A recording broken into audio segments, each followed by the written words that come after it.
إنما يخشى الله من عباده العلماء معزز محترم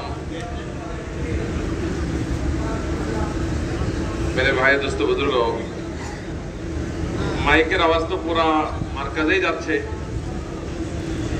যেখানে বসে আছি ওখান থেকেই শোনা যাবে কোনো সন্দেহ নাই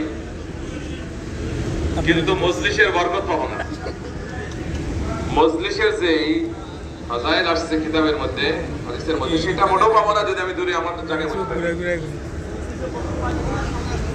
এই জন্য একটা ফিকিরের জন্য আমরা আসছি অনেক বড় একটা ফিকির নিয়ে আমরা এখানে আসছি পুরা উম্মতের মাসলা কিভাবে হল হয় সেই এক ফিকির নিয়ে আমরা এখানে 2 দিনের জন্য আর 3 দিনের জন্য আসছি এই জন্য মেহেরবানি করে একটু যদি মজলিসের সাথে এসে বসা যায় আপনারা সবাই আমাদের মুরব্বী পুরা জেলা চালান পুরা দেশ চালান পুরা দেশ বিদেশে তাকাদা পুরা করেন এই জন্য মেহেরবানি করে একটু সবাই আমরা হলো সাফে আওয়াল প্রথম কাতার যদি সোজা হয়ে যায় এমনি দ্বিতীয় কাতারগুলো সোজা হইতে থাকবে আর প্রথম কাতারে যদি টেরাবেরা হয় ব্যাখ্যা হয় তো বাকি কাতারগুলো পিছনে ব্যাখ্যা হইতেই যাবে এই জন্য আমরা যারা এখানে আসছি পুরা মূল থেকে সাটা হওয়া মজমা পুরা জিম্মাদার সাথীরা আমাদের প্রত্যেকটি বিষয়ই উম্মতের জন্য অনুকরণীয় অনুসরণীয় আমরা যদি আজকে আমাদের আলমী মার্কাজ এটা পুরা বিশ্বের মধ্যে 3টা মার্কাজ তার মধ্যে এটা একটা এবং নিজামুদ্দিন মার্কাজের বাসু মাওলানা ইয়াকুব সেলনি সাহেব তো বলেন যে এটা হলো নিজামুদ্দিনের বারান্দা তো তার মানে হলো আমরা নিজামুদ্দিনের সাথেই আছি নিজামুদ্দিনের বারান্দায় আছি মার্কাজে এসেও যারা মার্কাজের আমলে ইমামের সাথে শরীক হলো না সেজন্য মার্কাজেই আসলো না মশারার আমলে এসে যে ব্যক্তি ইমামের সাথে মশারায় শরীক হলো না সেজন্য মশারাই আসলো না ওই যে ফাজাইলে হজের মধ্যে আমরা শিবলি রহমতুল্লাহর পুরো ঘটনা শুনছি কি বলবো ভাই ঘুম বেশি আসতেছে নাকি আমি আফগানিস্তানে গেছিলাম তো তালিবানদের বড় বড় যারা প্রথম সারির ওদের সাথে সাক্ষাৎ মোলাকাত খাওয়া দাওয়া ওঠা বসা ওদের সবার হাতে তসবি আর সবার কাছেই জাফরানের চা মানে যে গ্রিন টি ওই চা আর কি জাফরান দিয়ে বানানো তো বলে বহুত কষ্ট করে দেশ আলহামদুলিল্লাহ ইমারত ইসলামে কায়েম হয়েছে এখন আমাদের 3টা কাম বাকি রয়েছে আমরা 3টা কাম করি মজাক করে বলে এক হলো তসবি করি আর হলো জাফরানের চা খাই আর ওগুলো প্রতি বছরই একটা করে বাচ্চা হয় সেই চেষ্টা করি আর কি কারণ ওদের সংখ্যা খুব দরকার প্রত্যেক বাড়িতে অনেকগুলো শহীদের লাশ শহীদের কবর এই জন্য বাচ্চা কাচ্চা মুসলমানের সন্তানের খুব দরকার হুজুর সাল্লাল্লাহু আলাইহি ওয়াসাল্লাম কিয়ামতের দিন গর্ব করবেন আসলে আমাদের কাজ কি মার্কাজে আসছি সারাদিন ক্লান্ত হয়ে এলাকায় ঘুমাইতে পারে না কাজকর্মের ব্যস্ততা মার্কাজে 2 দিন ঘুমাই নেই এই জন্য অনেকে বসে ঘুমাচ্ছি আমরা একটু মেহরবানি করে চোখ কান্না হয়ে যায় আল্লাহ পাক আমাদেরকে বোঝার তৌফিক দান করেন এই মশারার মাকসাদ যেটা আছে এটা অর্জন করার তৌফিক দান করেন দোস্ত আমাদের অনেক ফিকির করতে হবে এই মুহূর্তের মধ্যে 800 কোটি মানুষ আছে সবার ব্যাপারে চিন্তা করতে হবে তার মধ্যে আছে কিছু হলো উম্মতে দাওয়া আর উম্মতে ইজাবা হুজুর সাল্লাল্লাহু আলাইহি ওয়াসাল্লামের বর্তমান যত উম্মতি আছে তার মধ্যে কিছু উম্মত তো হুজুর সাল্লাল্লাহু আলাইহি ওয়াসাল্লামের দ্বীনকে কবুল করছে আর যারা মুসলমান এদেরকে উম্মতে ইজাবা বলা হয় আর যারা এখনো দ্বীন কবুল করে নাই তাদেরকে বলা হয় উম্মতে দাওয়া অর্থাৎ তাদের দাওয়াত দিতে হবে ইজাবা মানে যে কবুল করছে আর যে তাকে দাওয়াত দিতে হবে সেটা উম্মতে দাওয়া তো দুটারই প্রয়োজন আছে একগুলো দাওয়াত ইলাল ঈমান আর একগুলো দাওয়াত ইলাল ইসলাম যারা এখনো দ্বীন কবুল করে নাই সেটা তারা হলো তাদের ব্যাপারে যেটা সেটা হলো দাওয়াত ইলাল ইসলাম তাদেরকে ইসলামের দাওয়াত দিতে হবে আমরা যদি হিসাব করে দেখি সাহাবায়ে কেরাম রাদিয়াল্লাহু আজমাইনদের নসল ও ফরজানদেরকে যদি একটু মুতালা করা যায় কিতাব সিরাত যদি একটু মুতালা করা যায় একটু পড়া যায় গবেষণা করা যায় তাহলে দেখা যাবে সাহাবায়ে কেরামের আওলাদদের মধ্যে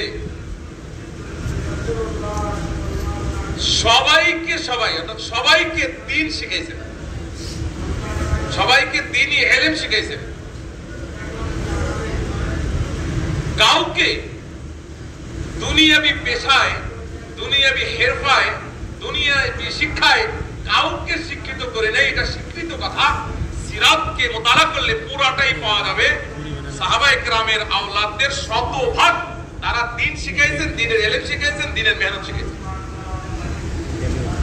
ছোট্ট একটা ঘটনায় আমরা জানি, আব্দুল্লাহ আছে সাহাবাদের মধ্যে 5 জন আব্দুল্লাহ। আব্দুল্লাহ ইবনে মাসউদ রাদিয়াল্লাহু তাআলা আনহু কি পরিমাণ আহলে ইলম ছিলেন, কত বড় সাহেবে ইলম ছিলেন যে নবীজি সাল্লাল্লাহু আলাইহি ওয়াসাল্লাম বলতেছেন যে তোমরা যদি কোনো মাসলা, কোনো বিষয়, দ্বীনি কোনো বিষয়, ভাই কথা কি বোঝা যাচ্ছে?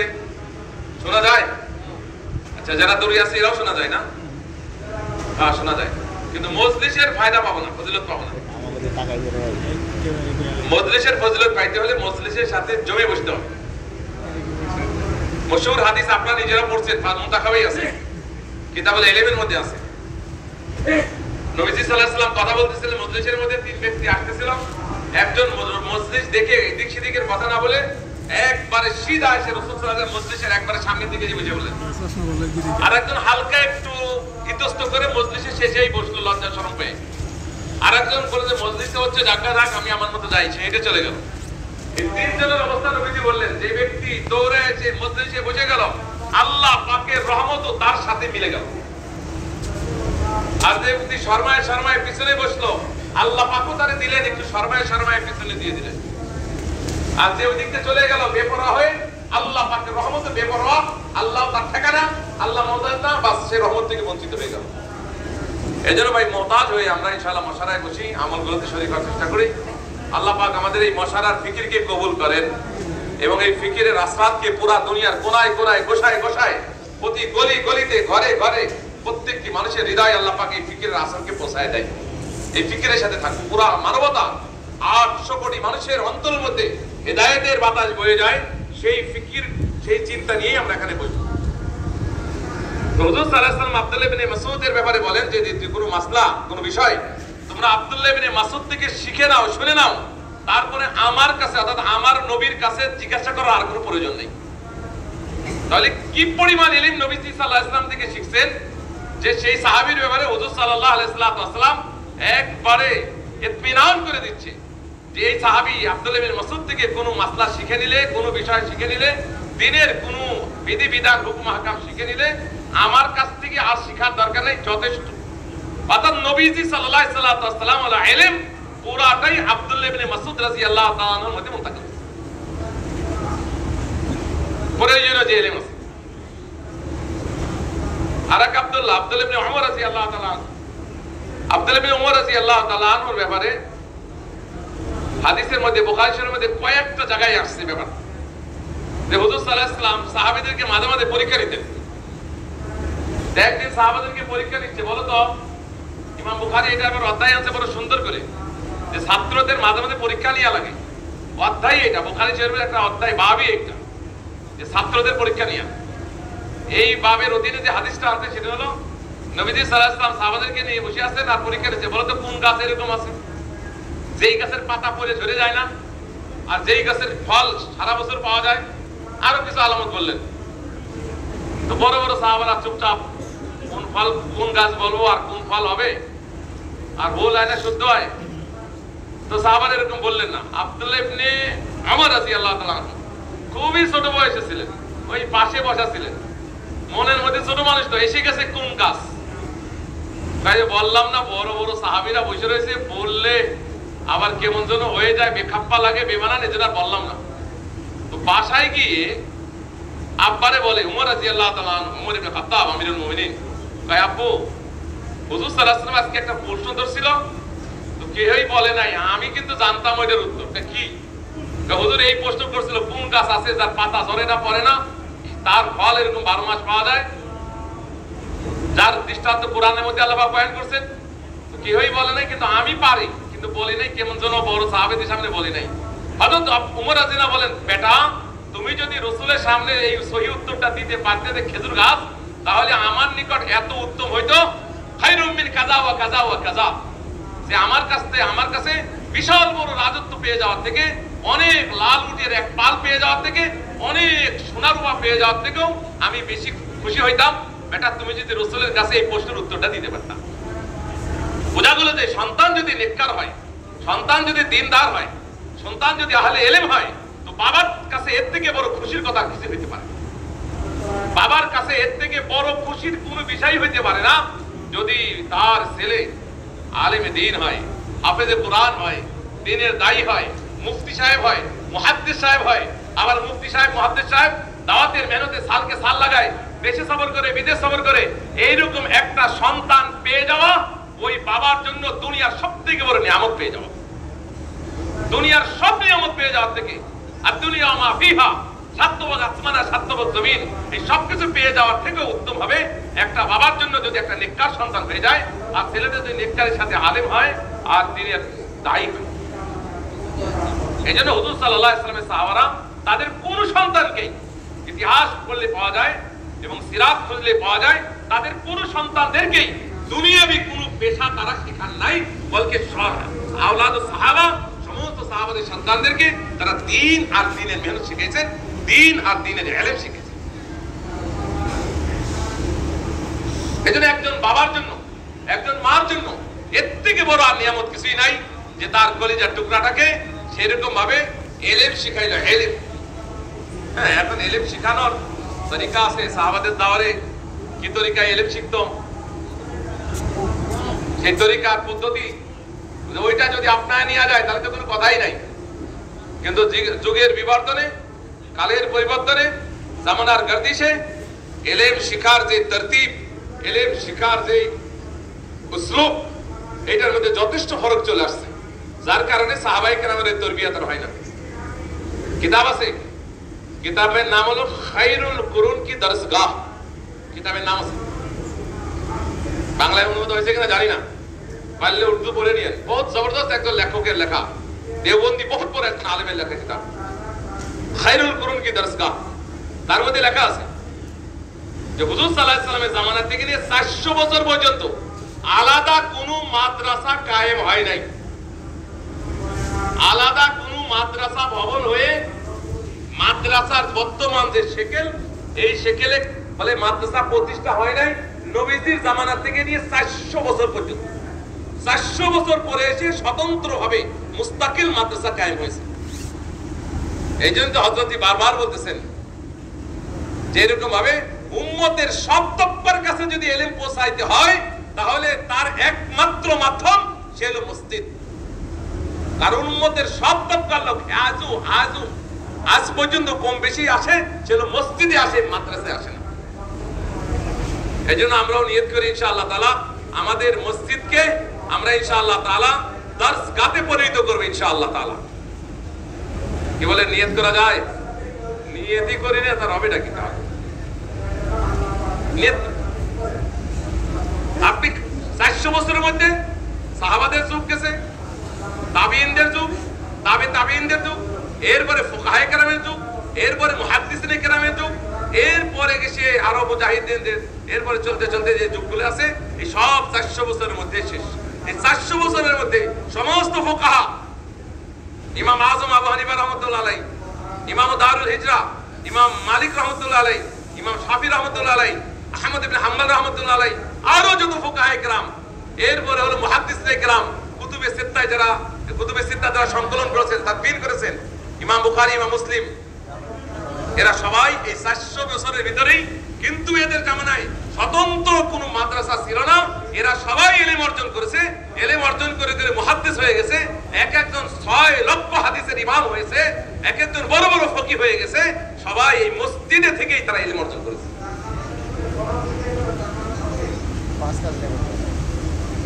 হুজুর সাল্লাল্লাহু আলাইহি ওয়াসাল্লামের জামানায় হযরত আব্দুল্লাহ ইবনে আব্বাস রাদিয়াল্লাহু তাআলা যিনি রাইসুল মুফাসসিরিন, বলে সেই মসজিদের মধ্যেই সবথেকে বড় তাফসীর কারক পয়দা হয়েছে। হযরত মুআয ইবনে জাবাল রাদিয়াল্লাহু তাআলা আনহু, যার ব্যাপারে বলা হয় ফকিহু হাযিল উম্মাহ আফকান নাস বিল হালাল ওয়াল হারাম, বলে যে মুআয ইবনে জাবাল সেই মসজিদে নববীতে, মসজিদ থেকে এত বড় মুফতি হয়ে গেছে। সাইয়্যিদুল কুররা উবাই ইবনে কাব রাদিয়াল্লাহু তাআলা আনহু এত বড় কারি। নবীজি সাল্লাল্লাহু আলাইহি সাল্লাম বলেন, যদি তোমরা কোরআন ওইভাবে শুনতে চাও যেইভাবে আল্লাহ আসমান থেকে নাজিল করেছে, তাহলে তোমরা উবাই ইবনে কাব থেকে কোরআন শুনে নাও, কারণ সে যে কোরআন পড়তে পারে সে ওইভাবেই শিখেছে যে এইভাবে আসমান থেকে আল্লাহ নাযিল করেছে। এইরকম কারি হুজুর বলতেছেন একদিন, উবাই তুমি আমাকে একটু কোরআন পড়ে শোনাও, উবাই একটু কোরআন পড়ে শোনাও। তো উবাই ইবনে কাব রাদিয়াল্লাহু তাআলা বলেন, ইয়া রাসূলুল্লাহ, আপনার উপরে কোরআন নাযিল হলো আর আমি আপনাকে কি শোনাবো? বলে না, তুমি শোনাও, আমি পছন্দ করি অন্যের থেকে কোরআন শুনতে। ইন্নী উহিব্বু আন আসমা মিন গায়রি, আমি অন্যের থেকে কোরআন শুনতে পছন্দ করি। হযরত উবাই ইবনে কাব রাদিয়াল্লাহু তাআলা, ইয়া রাসূলুল্লাহ, আমি আপনাকে শোনাবো, একটু ইতস্ত করতেছিলেন। এবার হুজুর বলেন, তুমি শোনাও, আল্লাহ আমাকে হুকুম করেছেন আমি যেন তোমার কাছ থেকে কোরআন শুনি। তখন উবাই ইবনে কাব রাদিয়াল্লাহু তাআলা সুযোগ পেয়ে বলতেছেন, ইয়া রাসূলুল্লাহ, আল্লাহ কি আমার নাম নিয়ে বলছে? মানে আল্লাহ আমার নাম বলছে? বলে হ্যাঁ, আল্লাহ তোমার নাম নিয়ে বলছে যে আমি তোমার থেকে কোরআন শুনি। কি বলেন, আমাদের বাচ্চাদেরকে এরকম কোরআন পড়নেওয়ালা বানানোর দরকার আছে কি আছে না? আমাদের সন্তানদেরকে উবাই ইবনে কাবের মতো কারি, মুআজ ইবনে জাবালের মতো মুফতি, আব্দুল্লাহ ইবনে আব্বাসের মতো মুফাসসির, আব্দুল্লাহ ইবনে মাসউদের মতো এরকম ভাবে বড় আলেম, যায়েদ ইবনে সাবিত রাদিয়াল্লাহু মতো আলেম, আলী রাদিয়াল্লাহু তাআলার মতো আলেম। বলে এই যে এইরকম আলেম আমাদের সন্তানরা হয়, তার সাথে সাথে যে তারবিয়ত হয়, তালিমের সাথে তারবিয়ত, তারবিয়তের সাথে দাওয়াতের ফিকির, উম্মতের ফিকির একই সময় করে উঠতে হবে। এই কথা বলা বা বোঝা সম্পূর্ণই মেজাজে নবুয়তের খেলাফ। যে আগে ইলম শিখে নিক, আগে দাওরা পাস করে নিক, আগে মাওলানা সাহেব হয়ে নিক, এরপরে তাবলিগে যাবে, বলে এই কথা সম্পূর্ণ মেজাজে নবুয়তের খেলাফ কথা। এই কথা সম্পূর্ণই নবী সাল্লাল্লাহু আলাইহি সাল্লাম যেই মেহনত নিয়ে আসছে ওই মেহনতের খেলাফ কথা। যে আগে ইলমের পর ইলম শিখে নিক, এরপরে সে দাওয়াত শিখবে, এরপরে তার তারবিয়ত হবে, বলে এই কথা সম্পূর্ণই ভুল কথা। শুদ্ধ কথা তো এটাই, নবী সাল্লাল্লাহু আলাইহি সাল্লামের উপরে মাত্র 5টা আয়াত নাযিল হয়েছে, ইকরা বিসমি রাব্বিকাল্লাযী খালাক, খালাকাল ইনসানা মিন আলাক। বলে যে এই 5টা আয়াত নাযিল হয়েছে, সাথে সাথেই আবার আরেক আয়াত নাযিল হয়েছে, ইয়া আইয়ুহাল মুদ্দাসসির কুম ফানজির রাব্বাকা ফাকাব্বির ওয়া সিয়াবাকা ফাতাহ। এদিকে আয়াত মাত্র 5টা। এই 5 আয়াতের মালিক নবীজি সাল্লাল্লাহু আলাইহি সাল্লাম। এই 5টা আয়াতই পুঁজি, এই 5টা আয়াতই মাত্র প্রথম দিন নাযিল হলো। এই 5 আয়াত নিয়েই হুজুরকে বলা হচ্ছে, ইয়া আইয়ুহাল মুদ্দাসসির কুম ফানজির রাব্বাকা ফাকাব্বির, ওঠো, খাড়া হও, কম্বল ছাড়ো, আর এই তোমার কাছে যে আয়াতগুলো আসছে বাস তোমার রবের বরত্ব বয়ান করা শুরু করে দাও। তো 5 আয়াতের মালিক হয়ে 5 আয়াত মাত্র নাযিল হলো, আর সাথে সাথে তাকে তাবলীগের হুকুম দেওয়া হচ্ছে। আর নবীজি উম্মত কি বলতেছেন, বাল্লিগু আন্নি ওয়ালাউ আয়াত, তোমার কাছে একটা আয়াত, একটা জুমলা, দিনের একটা কথা, তাও যদি পৌঁছে থাকে ওইটা তুমি আরেকজনের কাছে পৌঁছাও। এইজন্য এটা বলার সুযোগ নাই কোনোভাবেই যে দাওরা হাদিস পাস করে নেই, তারপরে গিয়ে ছাল লাগাবো, তারপরে তাবলীগ করবো, তারপরে তারবিয়ত হবে না। সাথে সাথে তারবিয়ত করা, সাথে সাথে তারবিয়ত করা। এইজন্য একটা অধ্যায় আছে বুখারী শরীফের মধ্যে, সাহাবায়ে কেরাম বলেন ইয়াতাখাওয়ালানা বিল মাউইযা, হুজুর সাল্লাল্লাহু আলাইহি ওয়াসাল্লাম কড়া দৃষ্টিতে আমাদেরকে তারবিয়ত করতেন, আমাদের খেয়াল রাখতেন, আমাদের নেগামানি করতেন, আমাদের নিগরানি করতেন। অর্থাৎ সাহাবারা একটু ইলম শিখছে, একটু দিন শিখছে, সাথে সাথে হুজুর সাল্লাল্লাহু আলাইহি ওয়াসাল্লাম তাদেরকে তারবিয়ত করছেন, সাথে সাথে তারবিয়ত। আজকে আমাদের বাচ্চাদের তালিম হচ্ছে কিন্তু তারবিয়ত হচ্ছে না। তারবিয়ত ব্যতীত যে তালিম, এই তালিমটা ফিতনার দরজা খোলে। তারবিয়ত ছাড়া যে ইলম আসে, এই ইলমের দ্বারাই মেরে ভাই দোস্ত বুজুর্গ তাআল্লুক মা আল্লাহ পয়দা হয় না, আল্লাহর সাথে সম্পর্ক আসে না। তারবিয়ত ছাড়া যে ইলম অর্জন করে, যেটা নুকুশ কিতাবের নকশার মধ্যে লেখা আছে, যেটাকে বলা হয় মালুমাত, যেটা কিতাবের মধ্যে যে মালুমাতগুলো পাওয়া যায়, কিতাবের সদর এরকম ভাবে সদরের মধ্যে যেটা লেখা আছে লাইনে লাইনে, বলে এটা তো একটা মালুমাত। এই কিতাবের সদরগুলো সদরের মধ্যে আসা, মালুমাতগুলো মামুলাতের মধ্যে আসা, কিতাবের নুকুশগুলো নুফুসের মধ্যে আসা, বলে এইটাই হলো ইলমের আসল তাকাদা। এজন্য ইমাম গাজালি রাহমাতুল্লাহি আলাইহি বলছেন যে তোমার ইলম বাড়ছে কিন্তু হেদায়েত বাড়তেছে না, আমল বাড়তেছে না। লাম ইয়াজদাদ মিনাল্লাহি ইল্লা বুদা, বলে আল্লাহ থেকে এই ইলমটাকে দূরে সরায় দিবে। ইলম বাড়ছে কিন্তু ইলমের সাথে আমল বাড়তেছে না। ইলম বাড়তেছে দিন বা দিন, ক্লাসকে ক্লাস করে ইলম বাড়ায় দিচ্ছে, এই জামাত থেকে এই জামাত, এই জামাত থেকে এই জামাত, কিন্তু এলেমের সাথে আমল হচ্ছে না, এলেমের সাথে তারবিয়ত আসছে না, এলেমের সাথে তার বুঝ আসছে না, এলেমের সাথে তাকওয়া পয়দা হচ্ছে না, এলেমের সাথে তাআল্লুক মা আল্লাহ পয়দা হচ্ছে না, এলেমের সাথে ফিকরে আখিরাত পয়দা হচ্ছে না, এলেমের সাথে খৌফে খোদা পয়দা হচ্ছে না, তো ওই এলেম আল্লাহ থেকে আরো দূরত্ব পয়দা করবে, আল্লাহ থেকে দূরে নিয়ে যাবে। এই জন্য আমাদের বাচ্চাদেরকে একই সাথে তিনটা জিনিস শিখাইতে হবে। একদিকে যেমন এলেম শিখবে, আর একদিক দিয়ে তারবিয়ত হবে, আর একদিক দিয়ে দাওয়াতের মেজাজ ছোট কাল থেকে ছোট অবস্থায় পয়দা হবে তার।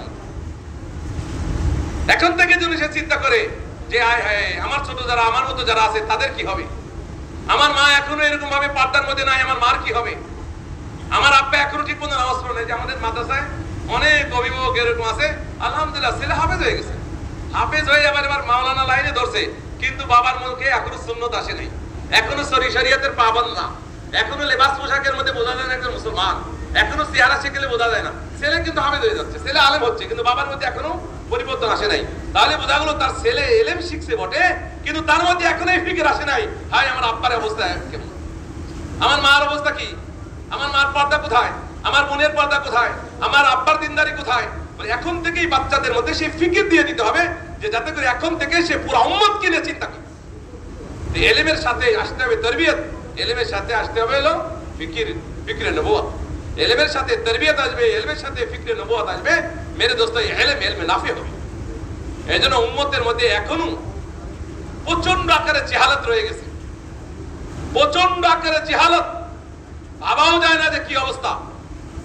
এই যে আমরা 120 দিন 22 দিন বাঞ্চর এলাকায় থেকে আসলাম, কাশিমপুর কারাগার 2-এ, তো দেখে আসছি কি অবস্থা জেলখানার মধ্যে। জাহালাত কাকে বলে আমি কিছুই বলবো না, আমি এতটুকু বলবো, যেই পরিমাণ লোক জেলখানার মধ্যে আছে পুরা বাংলাদেশের 64 জেলা, আর সাথে সাথে 2টা আছে কেন্দ্রীয় কারাগার, সব মিলে 1 লাখের উপরে মানে কয়েদি হাজতি আছে।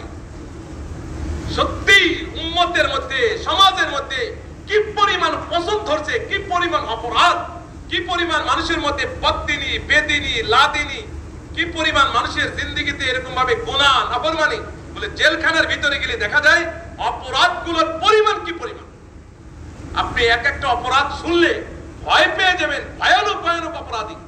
যে একটা মানুষ এরকম কাজ করতে পারে, সে কি ইনসান নাকি হাইওয়ান? বলে আইয়ামে জাহিলিয়াতকে ফেল করে দিয়েছে। বনি ইসরাইলের মধ্যে যেটা ছিল হাসবিন নাল বিন নাল, একবারে জুতা তলার সাথে তলা মিলাইলে যেমন মেলে, বনি ইসরাইলের ওই জামানায় যা ছিল, বলে উম্মতের মধ্যে সমাজের মধ্যে তা বিদ্যমান। তো বলেন আমরা হিসাব করে দেখেছি উম্মতের আওলাদুল মুসলিমিনের মাত্র 2% বাচ্চা আছে যারা মাদ্রাসায় পড়ে, আর 98% আছে যারা এলেম শিখতে আসে না, যারা স্কুল কলেজ ভার্সিটিতে যাচ্ছে, পেলে নার্সারি কেজিতে যাচ্ছে, আর মাত্র 2% আসছে। শতকরা 100 জনের মধ্যে 2 জন আসে মাদ্রাসায়, আর 98% চলে যায় ওইদিকে। ওইদিকে যে যাচ্ছে, কোথায় যাচ্ছে, কি পড়তেছে, কার কাছে পড়তেছে, আর পরে কি হচ্ছে, বলে সব আমাদের সামনে আছে। পুরা জেলখানা ভর্তি সব কিশোর গ্যাং, কিশোর, সব যুবক, 16 বছর 18 বছর 20 বছর। ঠিক আমার সিটের সাথেই তার সিট ছিল, মাত্র 24 বছর বয়স। বললাম এই পর্যন্ত কয়বার ঢুকছে, বলে আলহামদুলিল্লাহ এই পর্যন্ত 16 বার ঢুকছে, 17 বার ঢুকছে, 16 বার বেরিয়েছে। 17 বার ঢুকছে জেলে, আর 16 বার বেরিয়েছে, মানে আরেকবার বেরিয়ে 17 বার হবে। এইরকম সব যুবক তবকা, বলে পড়ালেখা করতেছে, মা বাপ বিভিন্ন নেশার মধ্যে পড়ে গেছে, মোবাইলের নেশা, এই নেশা সেই নেশা, তারপরে আরো তো কত কিসিমের নেশা, যে নেশা সে এরকম সেবন করে, কত ধরনের নেশা আছে। এটা আমরা যারা আছি এই মহলে, দাড়িওয়ালা টুপিওয়ালা তবলিগওয়ালা, আমরা ভাবতেও পারি না এই সমাজ কোথায় পৌঁছে গেছে, সমাজে কি পরিমাণ পছন্দ হচ্ছে, সমাজের যুবক তবকা কোথায় গেছে, কি হচ্ছে সমাজের মধ্যে ধারণাও করা যায় না। বদদিনী বেদিনী এমন চরম পর্যায়ে পৌঁছে গেছে, আইয়ামে জাহিলিয়াত ফেল হয়ে গেছে এদের জন্য। বনি ইসরাইলের মধ্যে যে গুনাহগুলো ছিল সেগুলো ফেল হয়ে গেছে। এই জন্য মেরে ভাই দোস্ত বুজুর্গ, মাত্র 2% বাচ্চা আছে মাদ্রাসায়, আর 98% ওইদিকে চলে যাচ্ছে। কি শিখতেছে, কার কাছে শিখতেছে, আর শিখে কি হচ্ছে, আমরা কোথায় তাদের দিচ্ছি, আর তারা কি শিখছে আর শিখে কি হচ্ছে, বলে এটা বিশাল বড় চিন্তার বিষয়। যে উম্মতের আওলাদ আওলাদুল মুসলিমিন, মুসলমানের সন্তানরা কিভাবে পচে যাচ্ছে, কিভাবে নষ্ট হয়ে যাচ্ছে। সন্ত্রাসী, চাঁদাবাজি, দাঙ্গা হাঙ্গা, মারামারি, ছিনতাই, রাহাজানি, বিভিন্ন ধরনের মাদক সেবন, মাদক ক্যারিয়ার করতেছে, মাদক সেবন করতেছে, মাদক ব্যবসা করতেছে, মাদক সম্রাট ভরপুর জেলখানার মধ্যে। এই জন্য ভাই পুরা পছন্দ ওইদিকে, 98 ওইদিকে, 2 ভাগ আসে মাত্র আমাদের মাদ্রাসাগুলোতে। বাংলাদেশ সন্তানদেরকে শতকরা 2 জনকে দেই, মাগার এই 2 জনকে যে দিলাম, একবার আমরা মনে করি মাদ্রাসায় দিছি মানে অমক হুজুরের মাথায় দিয়ে দিলাম, আর বের হয়ে এখান থেকে গাজালি হয়ে বের হবে অথবা জুনায়েদ বাগদাদি হয়ে বের হয়ে আসবে। কোনোদিনও নয়। বলে যদি এদেরকে আমরা সহি খেয়াল না রাখি, যদি তারবিয়ত না করি। এই জন্য মাদ্রাসাগুলোর মেহনত এত জরুরি, এত জরুরি। আমি তো ছোট মোটো একটা মাদ্রাসা আমাদেরও আছে, আপনাদের সন্তান আদি পড়ে, মাঝে মাঝে অবাক লাগে।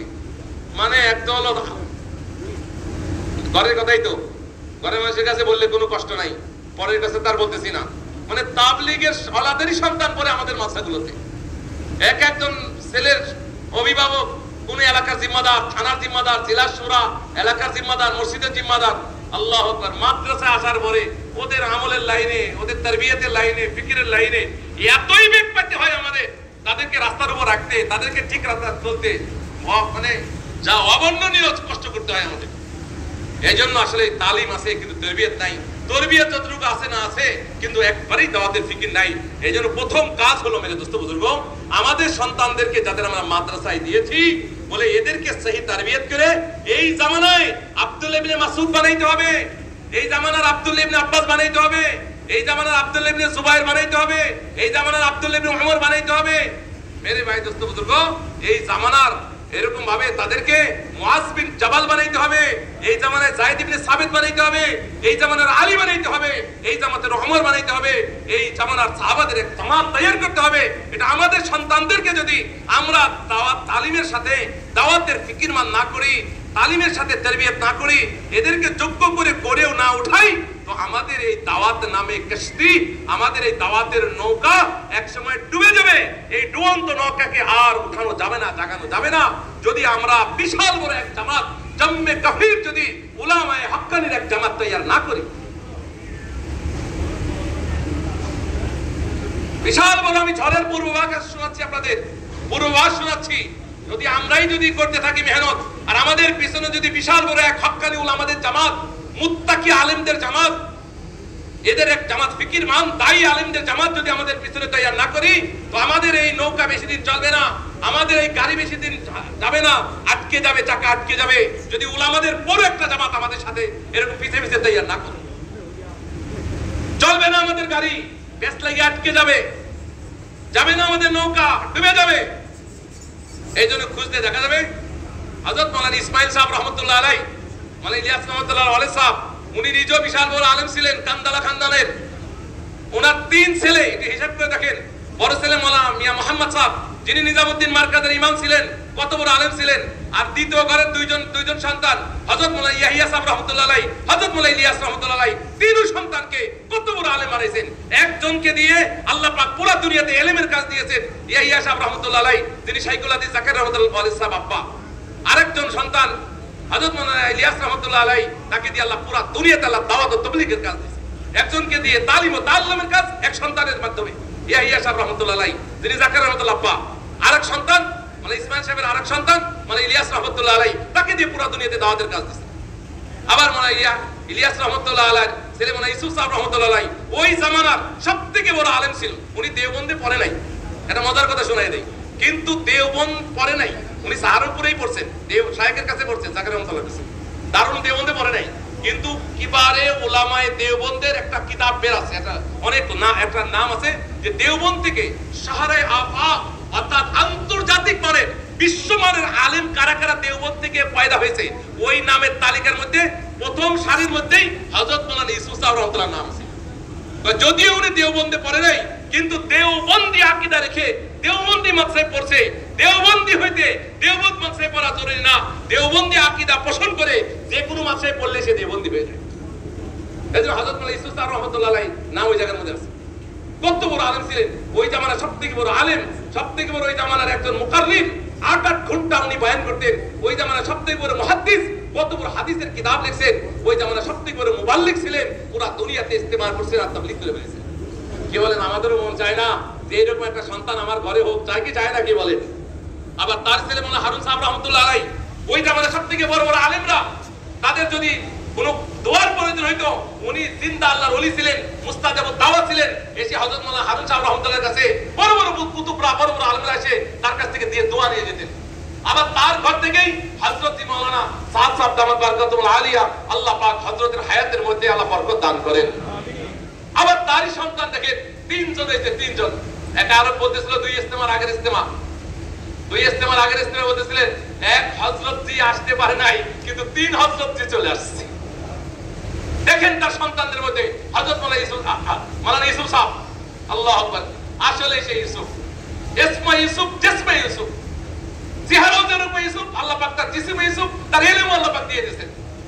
মানে ইলিয়াস রহমাতুল্লাহ, ইউসুফ রহমাতুল্লাহ ইলমের ওয়ারিশ হয়েছে। মাওলানা সাইদ, মাওলানা ইলিয়াস, আল্লাহ পাক এই খানদানকে দিয়ে কত কাম নিচ্ছে। সেই কোথা থেকে শুরু হয়েছে মুফতি ইলাহি বক্স কান্দলাবি রহমাতুল্লাহ থেকে নিয়ে এই পর্যন্ত পুরো খানদান আলেমের ঘরে, আলেমের ঘরে, আলেমের ঘরে। এই জন্য মেরে দোস্ত বুজুর্গ বলে যে মাওলানা ইলিয়াস রহমাতুল্লাহ খানদানের দেখেন প্রত্যেকটি ফাতহা। এই জন্য আমাদের মধ্যে দেখো, আমাদের এক জামাত তৈরি করতে হবে, ছোট বড় জামাত না, বিশাল বড় জামাত আমাদের পিছনে তৈরি করতে হবে, যারা একসাথে আহলে ইলম হবে, ঠুস ইলম অর্জন করবে, যোগ্য আলেম হবে। ইলমে নরবরা কাছে ইলম না, বলকে মজবুত ইলম থাকবে তার কাছে, মজবুত ইলম কোরআন হাদিসে। আবার তারবিয়ত হবে সেই রকম তারবিয়ত, তার চেহারা দেখলে আল্লাহর কথা মনে পড়ে, তার আমল দেখলে আখিরাতের কথা স্মরণ হয়, তার কথার দ্বারা ইলম বাড়ে। এরকম মজবুত আলেম পয়দা করতে হবে। এবং দাওয়াতের এরকম ফিকির হবে যে দুনিয়ার কোনায় কোনায় এই ইলম নিয়ে পুরো দুনিয়াতে পাখির মতো সফর করবে, এরকম দরকার। এই জন্য আমরা নিয়ত করে নেই, প্রথমত নিয়ত করি আমাদের ঘরে, আমাদের আওলাদ ফারজানদের মধ্যে আমরা ইনশাআল্লাহ মুতাবাহহির এরকম মজবুত আলেম ইনশাআল্লাহ পয়দা করব। মেহনত করব তো ভাই ইনশাআল্লাহ, কি বলেন? নালে দাওয়াতের এই গাড়ি বেশি দিন চলবে না যদি আলেমদের বিশাল বড় এক জামাতের সাথে না থাকে।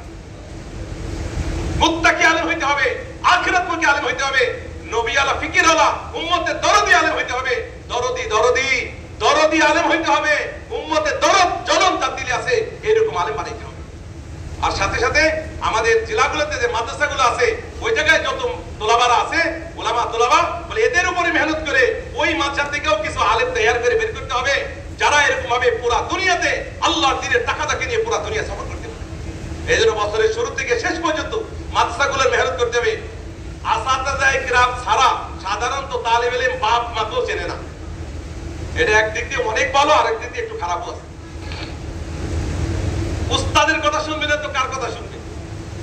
এখন আসাতাজায়ে কিরামের জেহেনি যদি ডান বামের হয়, তো তার সন্তানদের কি হবে? ওই ধরনের উস্তাদদের কাছে যদি আমরা আমাদের সন্তানদেরকে পড়াই, যারা দাওয়াতের কাজের কোনো হাইসিয়তই নাই, তাদের দাওয়াতের কাজকে নফল মুস্তাহাব মনে করে, আর বিশেষ করে বর্তমান জামানায় এই যে আমাদের যে ধারাটা আছে, মূল ধারা, এদেরকে তো মুসলমানই মনে করে না। তো এইরকম চিন্তা চেতনার উলামাদের কাছে যদি আমাদের সন্তানদেরকে পড়াই, তাহলে উস্তাদ কি আফকার বেশরি দুর্বার তুলাবামে মুনতাকিল হতা হয়। উস্তাদের চিন্তা চেতনা যেটা থাকে মনের অজান্তে ছাত্রের মধ্যে, সেটা পরিবর্তন, সেটা চলে আসে। উস্তাদ যে জেহেনিয়াতের হবে, ছাত্র সেই জেহেনিয়াতেরই হবে।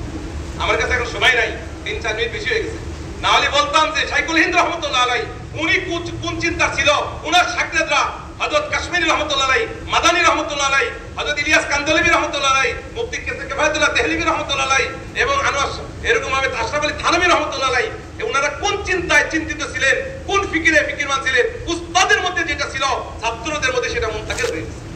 এইজন্য সুফিয়ান সাওরী রাহমাতুল্লাহ বলেন, ইন্না হাযাল ইলমা দীনুন ফানজুরান আম্মান তাখুযুনা দীনাকুম। নিশ্চয় ইলম হলো দ্বীন, একটু চিন্তা করে দেখো এই দ্বীন তুমি কার থেকে শিখতেছো। এইজন্য ইলম শিখতে হবে মুত্তাকি আলেমের কাছ থেকে, ইলম শিখতে হবে দায়ী আলেম মেজাদার আছে, ওই দায়ী আলেমের থেকে ইলম শিখলেই তো ওই সন্তানের মধ্যে সেটার আসর পড়বে। এইজন্য একটা হলো আমাদের আওলাদ ফারজানদেরকে ইনশাআল্লাহ তাআলা আমরা এই সাহাবী ইলম বানাবো, মুত্তাকি আলেম বানাবো, আখিরাতমুখী আলেম বানাবো, এবং তাদেরকে দায়ী আলেম বানাবো। ছোটকাল থেকেই শিখতে শিখতে ইলমের সাথে এগুলো শিখবে, এমন না যে ভারী হয়ে তারপরে শিখবে। 2 নম্বর হলো আমার জেলায়, আমার হালকায়, আমার এলাকায় যে মাদ্রাসাগুলো আছে, এই মাদ্রাসাগুলোর আমরা ভরপুর তাউন করব। হযরত জি একটা কথা বারবার বলে যে তাদের মাদ্রাসা গায়রিয়াত, বলে এই শব্দ বিলকুল বলা যাবে না। সব हमारा है, हम सबका है, আর সব हमारे, সব আমার, আমি সবার, সব আমার। এই চিন্তা নিয়ে দিলকে অসুস্থ হৃদয়ে বড় দিল নিয়ে আমরা ইনশাআল্লাহ মেহনত করব। ওই মাদ্রাসাগুলো থেকে যাতে বছরের শুরু থেকে মেহনত করে বছরের শেষে এরা চিল্লায় বের হয়, বছরের শেষে তাকবিলের পরে সালে বের হয়, উলামায়ে কেরামের কাছে মহব্বত নিয়ে যাব, হাদিয়া তোহফা নিয়ে যাব, তাদের সাথে দিল থেকে সম্পর্ক করব। এইভাবে ইনশাআল্লাহ এলাকার মধ্যে মেহনত করব। ইনশাআল্লাহ তাআলা 5 বছর 10 বছরের ভিতরে ইনশাআল্লাহ নিজামউদ্দিনের মাথাতে দেখবেন হাজার হাজার উলামায়ে কেরামের পাশে যারা সাল লাগাইতেছে আর দেশ বিদেশ সফর করতেছে। মেহনত করব তো ইনশাআল্লাহ। আজকে না হয় কালকে মারা যাব, আমার তবলিগ যেন আমার সাথে কবরে চলে না যায়, আমার মেহনতের দ্বারাই যেন হাজার হাজার উলামায়ে কেরাম, হাজার হাজার উলামা যারা মেহনতে লেগে তারাও যদি দিনকে নিয়ে পুরো দুনিয়াতে চলে যায়, তাহলে আমার এই মরণ আর মরণ হলো না। আমি আসলে মরলাম না, আমি আমরণ হয়ে থাকবো, আমি থাকবো কবরে। আর এই লাখ লাখ আলেম উলামা আর এরকম ভাবে দায়ীদের নেকি আমার কবরে পৌঁছতে থাকবে। যেমন মাওলানা ইলিয়াস রহমাতুল্লাহ কবরে শুয়ে আছেন, কিন্তু আসলে উনি শুয়ে নাই, ওনার কবরে প্রতিদিন কোটি কোটি কোটি কোটি মানুষের মেহনতের নেকি স্রোতের মতো ওনার আমলনামায় গিয়ে জমতেছে। আমরাও দুনিয়া থেকে চলে যাব, কোটি কোটি মানুষের নেকি, ইলম আলেম জিন্দা হওয়ার, হজ জিন্দা হওয়ার, পুরো দিন জিন্দা হওয়ার নেকি আমাদের আমলনামায় এসে জমবে ইনশাআল্লাহ। এইভাবে আমরা ইনশাআল্লাহ মেহনত করতে থাকবো। আল্লাহ পাক আমাদের সবাইকেই আলেম ওলামা এদের খেদমত করে আমাদের এক জম্মে কাফির আলেম ওলামাদের তৈরি করার তৌফিক দান করেন। এখন বহুত গুরুত্বপূর্ণ কথা হবে যে কিভাবে আমরা যে 98% স্কুল কলেজে যাচ্ছে তাদের উপরে কি মেহনত করতে পারি। স্যার যেহেতু ঢাকা ভার্সিটি স্যার, তো সে ওই লাইনে কথা বলবে যে আমাদের ওই লাইনগুলো কেমনে ধরে ওই 98 গুলোরে কেমনে মানুষ বানানো যায়, সেই লাইনে কথা এখন হবে। আমি মোল্লা মানুষ, কেমনে মোল্লা তৈরি করা যায় সেটা নিয়ে একটু আলোচনা করলাম। আল্লাহ পাক আমাকেও তৌফিক দান করুক, আমার ভাইদেরকেও তৌফিক দান করেন।